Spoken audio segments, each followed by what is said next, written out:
Okay, I think we're live. John, can you hear me? I can hear you. Awesome. All right. So I was really excited to get this topic going, whether or not there is any such thing as a MTHFR gene mutation, and what the significance is. I know we had a controversial email that was given out and by the medical medium. And so I thought that'd be a great conversation for us today, John. So I guess how's the best way to get into this? I mean, I have a lot of notes here today. And, I think like you and I talked about the other day, we're in agreement with a lot of things. And I think the easiest way that you can explain just sort of the preface of the MTHFR gene mutation is the highway and traffic analogy. So maybe we can address first the fact that he said that MTHFR gene mutation doesn't exist. But what we do agree on is that the misinformation being put out there can be really detrimental to someone's health if they don't understand the proper information. So let's start there. Okay. Yeah. And like you said, you have a bunch of notes. I have a bunch of notes, and I actually threw them on slides if you want me to share those to kind of go through. Sure. So I can go and Right. share screen here. And then that way we kind of hit some of the bullet points that were in that kind of article or email that went out about the MTHFR gene mutation to kind of really hit the high points in it, and then really kind of talk about, big picture of this, kind of the things that we talk about. And like you mentioned, in terms of the traffic on the highway, is pretty much in alignment with what he's saying. He's saying that your health issues, the symptoms you're experiencing, isn't due to this mutated gene, but it's due to, liver congestion. It's the viral load, it's the chemical exposure, because that is putting traffic on a highway. Now, there's some things in the email, the article that, I kind of disagree with based on what the literature and the science and what I've seen in clinical practice. But on the grand scheme of things, kind of his point with this is understanding that, don't get married to this MTHFR story. Understand that the environment we live in is the bigger piece of the puzzle. The stressors that's putting more traffic on a highway is the issue. So, I made some bullet points here on some of the things that I just want to, we can kind of have this outline, and, I'll throw my thoughts in there. If you want to kind of throw your thoughts, we'll kind of work through these kind of bullet points and go from there. So the first thing is, reading through the thing where, MTHFR controversy doesn't really exist is, the fact that there is no such thing as an MTHFR gene mutation. Now, one thing I will say about that, I hate the word mutation, because mutation thing, sometimes we can take the connotation of that is like, it's something that happens, at some point in your lifetime, where it's like, okay, you're going along, and all of a sudden, like at 30 years old, all of a sudden this MTHFR gene mutated. The thing is, that we look at it as, I like using the terminology, variant or SNPs, single nucleotide polymorphism. And these are things we're born with. This makes up our genetic predisposition. This is what makes me different from you, in terms of what's passed down to us from our family. That makes up our biochemistry. It makes up our function. Okay. And so if nobody had any of these SNPs, basically everybody would pretty much be very similar, be the same. Okay. So there are differences from one person to the next. So we do know that people do have gene SNPs. They have these polymorphisms that make up their biochemistry. And some of these polymorphisms, affect function, because what it does is it allows our pathways to possibly work slower, work faster, and possibly is the key word there. Okay. Now, what his point is there's no such thing as the MTHFR gene mutation, that there's another issue that's triggering the test results in itself, which I kind of disagree with that. I've seen people, pass down from, family components, and you kind of see some consistencies. You see something where maybe they had a genetic test like a decade ago, and it's very similar. I think the genetic component we test in genetics, that is what you're born with. It's not going to change. There's nothing in the research, there's nothing I've seen in testing that indicates that you're going to change the SNPs that you are passed down with when you are born, okay, when you're developing, all right? There are other factors in this, but those other factors that are being discussed, which we'll talk about at the tail end of this, are affecting function. They are affecting how your biochemistry works, how your liver is detoxing, but I don't feel that they're actually affecting the test result in itself. And I don't know if there's anything you want to kind of add to that thought right there. Yeah, I mean, I agree with you and everything you've said so far. And I think that in his defense, he is talking about empowering the patient and not having this foregone conclusion that you're doomed, that you Right. have this genetic mutation or this genetic fault that isn't going to allow you to thrive. I agree with that idea. Oh, And absolutely. but like, yeah, but like what you're saying too is that I think that you have to look at both, as we'll get into, because you do want to impact the cars on the highway, right? Which is what we're talking about, the environment. But the reality is, if there's a part of the highway that is physically or structurally slow, just because there's not a lot of width of the highway, we want to be able to stack the cards in our favor and not just randomly say we got to do this or that with the protocols, because I'm sure, just like he'll tell you, he has challenges with some of his more difficult clientele as well, right? Mm-hmm. So why not use all that information as you possibly can to be able to glean as much information as you can? And that's what we've done with our Unlocking Your Genetic Type, is to be able to say, hey, listen, there's these environmental triggers that can really place problems on a altered efficiency. And I think that needs to be said, John, in terms Mm-hmm. of when you say a mutation, which I don't like the word either, it's basically, the example I always use is those old credit card processing machines that would go and copy the card and create a transparency. And if that card goes in there sideways, you're not going to have a good copy. Calling that a mutation is a bad thing, right? I mean, it's Right. just it's a less efficient machine to copy an important piece of information, which in this case in our body is an enzyme, and that enzyme is used for very key cellular functions like detoxing and fighting infections, coordinating an immune response, making your neurotransmitters, repairing your cells, dealing with stress, all of those things. So yeah, I mean, just I agree with you there in terms of that area. So go on, and then we'll kind of keep our thought process going. And like I said, big picture, a lot of the, when you sent that over to me yesterday saying, hey, did you read this? You see this, hey, we need to kind of talk about it. I kind of read through it and I was like, big picture, I kind of agree with everything he's saying, in terms of the environment, the epigenetic factors that are the bigger players. But the thing is like you mentioned, we can't discredit our genetic predisposition. And I always use the example of patients that, genetic SNPs, looking at our genes allows us to determine possibly which rabbit holes we have to go down. That then allows us to determine, are there possibilities of detox? Is there things with the immune response that we look at virus issues? Because as we know, there are certain stressors like chemicals and viruses, the things that he's talking about that affect certain enzymes that really gravitate to really disrupt certain, things that deal with liver detoxification or methylation activity that allows you really to kind of determine, all right, hey, there's possibly a perfect storm going on here. And that's what, where we kind of put our diligence in investigating. So in the article, he starts talking about, genes are not, genes are not to blame for chronic and mysterious illness. I kind of agree with that at some level. It's not only our genes, and a lot of people, are saying it's like, you got MTHFR, it's like, oh, it's doom or gloom aspect. It's not the case. Just because you have an MTHFR defect does not mean that you absolutely need to take methylfolate. It just means that there is a possibility that there could be some weakness, and that possibility increases when we have a toxic accumulation or previous viral issues or strep or Lyme, or the list can go on and on and on. One thing he said in there too is about family members who display similar health concerns.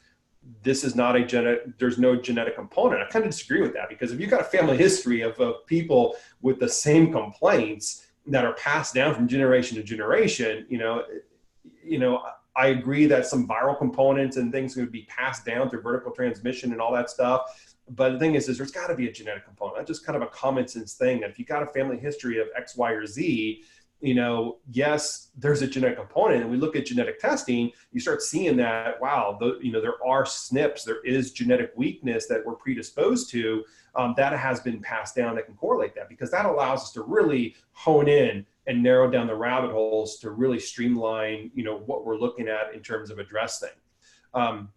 In there it states the ability to convert or methylate or detox has nothing to do with gene mutations. Well, yes and no, and it's kind of the same thing. It's not only genes. All these genetic mutations or these SNPs tell us is that, you've got a narrowed highway, possibility. You got possibility for the enzymes to work slower, to work faster. But the thing is, if there's no cars on the road, it does have nothing to do with the mutation. It could be other components. And so when we kind of use this analogy here at the end of this, where we talk about traffic and lanes, that's kind of like our thought process in this. It's about your genetic predisposition is telling you how many lanes you have for traffic to flow. And then all these other things that we discuss, and he's really discussing big picture in this article about Lyme and viruses and chemicals, are the things that put traffic on the highway. And that's where the problem is, because you can address these gene SNPs all you want, but if you're not doing anything to decrease the amount of traffic, you're not going to get anywhere. And that's what I see in my practice is everybody kind of really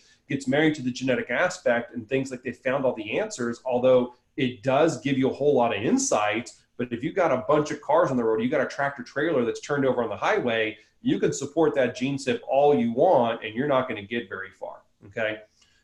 There's another reason why you're not methylating properly. I 100% agree. It's not only the genes, and he goes on to say that these other reasons are viruses and chemicals that are causing the liver to get congested, that's causing impaired detoxification and impaired methylation, which it's true, because all that's doing is it's putting more traffic on the highway, because some people can have impaired methylation with or without these gene SNPs.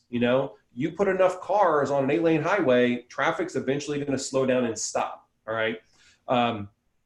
He says genes can never become mutated. Well, that's kind of like saying that, you don't have these SNPs and all of a sudden, like at age 20, they develop. Like I said, you're kind of born with these, and it is what makes up our genetic predisposition. And it kind of comes into, context in terms of like that mutation is kind of a bad, a bad phrase to use with this, and something I don't like. But to say these genes are never mutated, well, we know that's not the case. We know that we are born with these variations that individually make us up, and where the problem lies is the stressors. Okay, and that's what creates a perfect storm. He also says that something is triggering a faulty MTHFR gene mutation test, and then goes a little bit further, saying that you can kind of heal the test. You decrease the viral burden, you decrease the chemicals, then you can kind of change the test. I haven't seen anything that indicates that's possible. Who knows? You never say every human body, but I don't think that these other factors are triggering a faulty test. These are things that we are born with. It makes up our genetic predisposition, but these other things are definitely triggering the symptomatic issues that we are experiencing due to having some of these genetic factors that are causing some impaired weakness going into it. Okay. And then the biggest thing is he says it's an issue with the liver. Well, absolutely. Where does methylation activity take place? Where does detoxification take place? It all takes place in the liver. MTHFR function in terms of methylation activity takes place in the liver. So yes, whether you have the SNPs or you don't have the SNPs, this comes down to liver function in general. So, he's absolutely right. It is an issue with the liver, regardless if it's only a SNP or if it is the chemical burden, but it definitely is a liver issue across the board. All right. Anything you want to add on any of those, Joel? Yeah, it's an interesting point when you have people that don't know very much, and I'm not saying he doesn't, but you have the medical community that don't know very much about MTHFR, and he raises this, it's a new frontier. Mm-hmm. And the information that we're getting is always expanding our minds as practitioners, especially when we can apply it clinically. But I find like you sort of have that two sides of everything. You have the, hey, I don't know much about it, and I'm going to say it's not a big impactor. And then there's the other camp that feels like they know a lot about it, and it is a big impactor. And I think really the happy medium is that like you're talking about, where on the one hand, he's saying, well, I want you to be empowered. I don't want you to think of it as your foregone conclusion. You have this mutated thing that's not even such a thing. It's environmental. But then on the other hand, I think you throw a little bit of the baby out with the bathwater with what we're talking about in terms of how can we really know what someone's susceptibilities are, and how can we use that, like you said, understanding how the environment overlaps with that to really stack the cards in our favor. And I think that's the problem when you try to create an argument of it's not important when it is important, but not for the reasons you thought that it wasn't important. The other last thing that I would say too is when we do the software that we're using, John, and you can look, there's 39,000 people in that database now, right? I thought there was 25. There's 39,000 people in that database. And what's really cool about it is it puts all the people that we run genetic SNP tests on. So they're going to be people that have challenges, right? You're not getting like the elite rowers that are going to their doctors to say, hey, I got to be super competitive and healthy. Tell me what's wrong. It's more of the reactionary crowd, right? Like something's not working. I got to go check out my genes. I want to see if there's something there. So anyways, you have some gene SNPs where you can see a percentage of the population have all the variants, right? And then you have a certain couple genes where very, very few people of the population have some variants.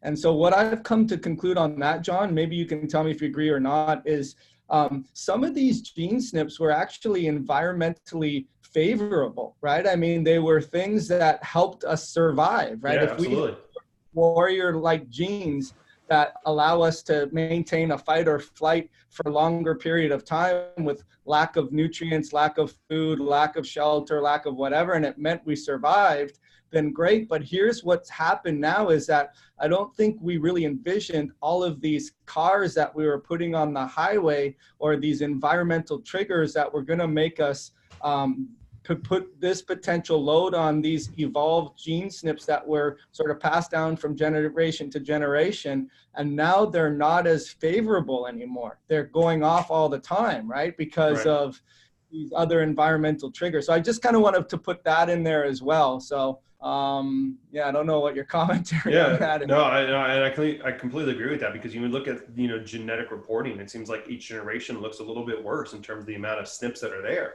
And the thing is the body is a self-healing, self-adapting organism. And the thing is the body is adapting to stressors, for future generations, saying there's more chemical burden, there's more, things we're exposed to, there's more EMF exposure there, so the tolerance has to change. So some of these SNPs that are, developing, that are being passed down, they're being passed down for reasons, and then what it comes down to is like, then what is that toxic load that the body can tolerate on our chemistry? And when that toxic load gets too much, then that's where symptoms start manifesting. And, you can use the bucket of water analogy. You're putting water in the bucket, faster you're taking it out. Eventually the water is going to fill up over the edge and spill onto the floor, and you've got a mess. And that's where usually our chronic symptoms or mystery illnesses set in. Okay.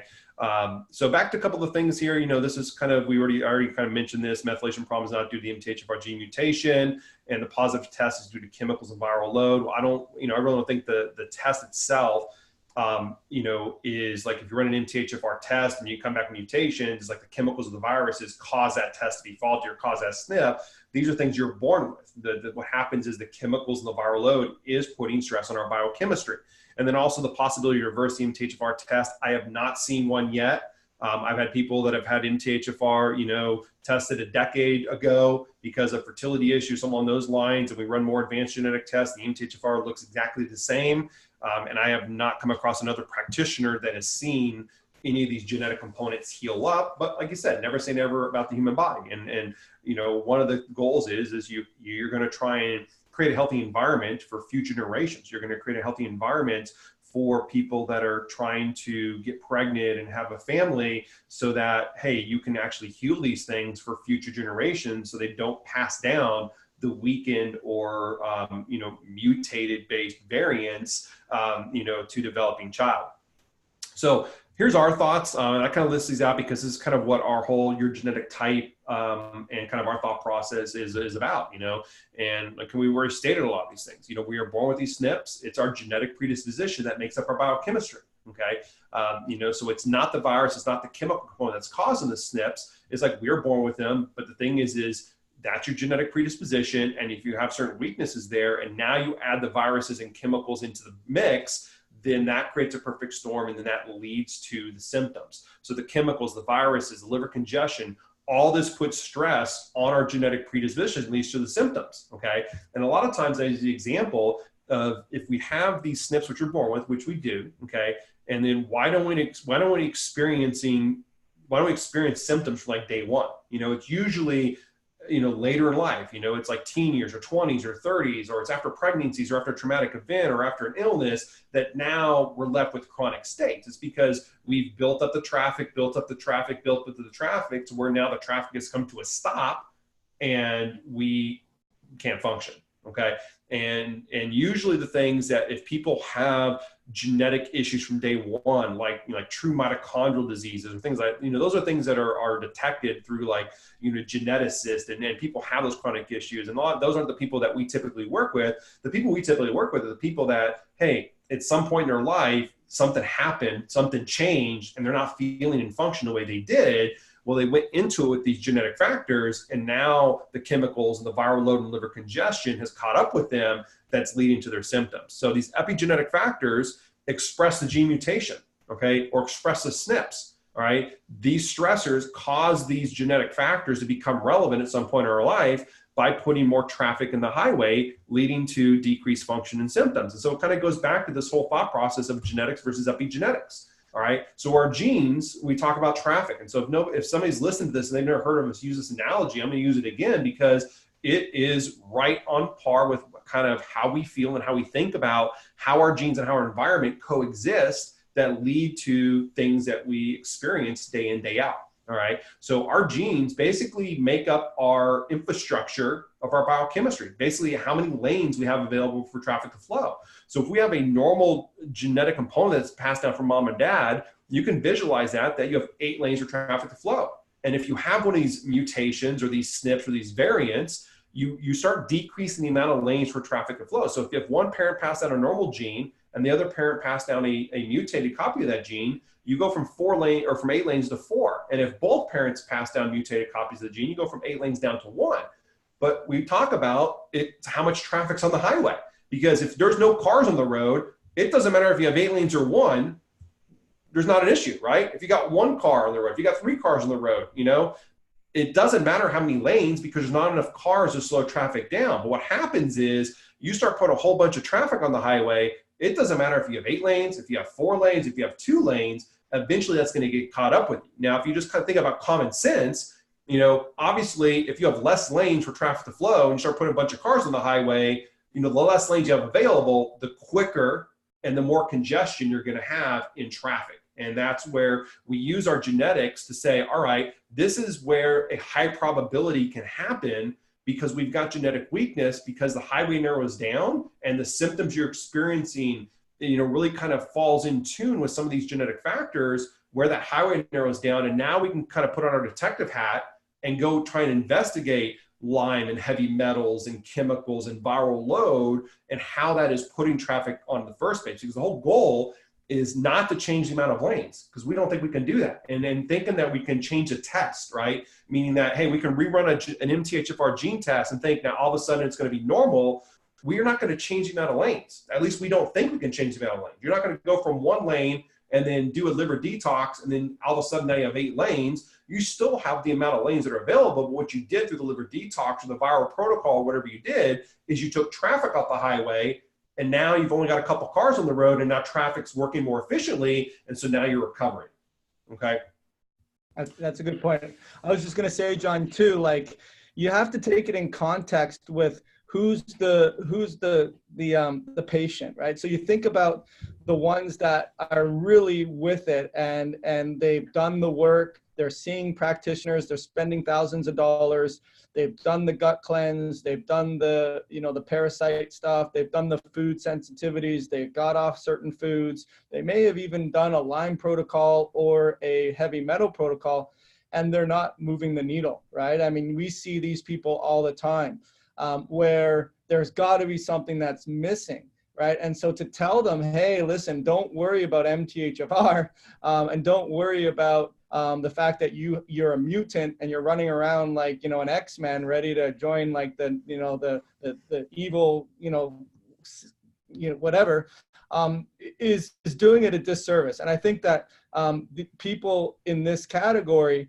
that are looking for answers, they're looking for things and hope And I think we're speaking the same message as the medical medium, just providing a little more insight as to, hey, the lanes of highway are really important too. And yes, the traffic is really important too. And you know, like you and I have talked about, we tell people things on those genetic interpretations that are experiencing that perfect storm of lots of highway lane closures, lots of Super Bowl being let out and putting on the, you know, on the highway, and lots of not moving traffic. And then we look at things that, hey, you have a real predisposition here. And these are the ways that we can, like you said, look under the rocks and confirm with tests. And most importantly, design a customized program, right? I mean, that's what it's about, where you see people improve where they haven't improved. So that's really what we've done, you know, who's listening to this now. And that's why we thought this would be a great segue into what we've created in terms of, all right, well, how do we simplify this? How do we make it so that you're not spending hours upon hours upon hours understanding what genetics are, what MTHFR is, and now someone's telling me I don't need to worry about it and it's not real. So what would you tell them, John, in terms of what we've designed and how it can really simplify the process for them? Yeah, so this is what we do in practice. We work with people that have these stressors, heavy metals, viral issues, bacteria, Lyme, but put a heavy focus into genetic predisposition, because that does tell us which rabbit holes or to look down and which rocks to turn over. And it really kind of gives us an idea of how to kind of marry those two worlds to enhance recovery. And so what we've done is based on what we've seen in clinical practice and looking at, thousands of genetic reports, kind of classified that, most people fall into a genetic type. And so we have this kind of concept of, people have a genetic type, and there's 7 core genetic types, and you can find out your genetic type by going to yourgenetictype.com, and we have a free course there that people can look through and to determine which genetic type they are. And what's great about it is we have resources that you can go through some self-study components and really kind of decipher really intense genetic information and kind of take it down into bite-sized pieces. All right. And from that, we have, a course available that allows you to determine your genetic type, but then what are the key genes with each of those genetic types based on, symptoms you're experiencing, things of that nature. And then more importantly, what are things you can do to investigate this further from a clinical side of things, in terms of laboratory testing to confirm the relevance, as well as, nutrient, diet recommendations, things that based on your genetic type. And so what that's designed to do is, really 2 pieces, kind of what we talked about, determine what your genetic type is based on where your highway narrows down. All right. And then now we've got protocols that you can do to start removing traffic. And it's as simple as that. But the thing is you've got to determine where your highway narrows down, because the thing is, if you've got a heavy metal burden or you've got a viral load, that is going to affect your body, okay, pretty much anything and everything. But where it hits harder are the areas where the highway narrows down. And that's basically what somebody's genetic type is they've got areas or tendencies where the highways narrow down that falls them into one of these 7 core genetic types. And then once they determine that, now they have a better idea how to address that in terms of removing the traffic, and allowing that traffic to become more self-sufficient in terms of flowing going forward. So you can go to yourgenetictype.com. You can follow us on social media at Your Genetic Type. On our website, there's courses there. There's a free course that allows you to learn to determine what your genetic type is. And then we have courses available to learn more about this and how to help you recover. Yeah, awesome. And wherever you're watching this, if you're watching this from a Facebook page, feel free to type in your comments. John and I will go through that. Unfortunately, with Zoom, we don't get to see that real time. Also, there'll be different links to click on depending on where you're watching this. And really, our goal is to help you navigate and empower you and make you realize that you're not mutated, that there is a combination of a perfect storm out there where just, you're not moving the needle, like we like to say, and the body is very forgiving. We always believe that the body can heal given the right environment and circumstances. It's just that you're so close yet so far, and you're 1 or 2 distinctions from getting your health back. and John and I see it in everyday practice. So awesome conversation today, John. I think that's all I got for us, and we'll carry on again next week, right? Sounds great. Awesome. I'll talk to you soon. Take care.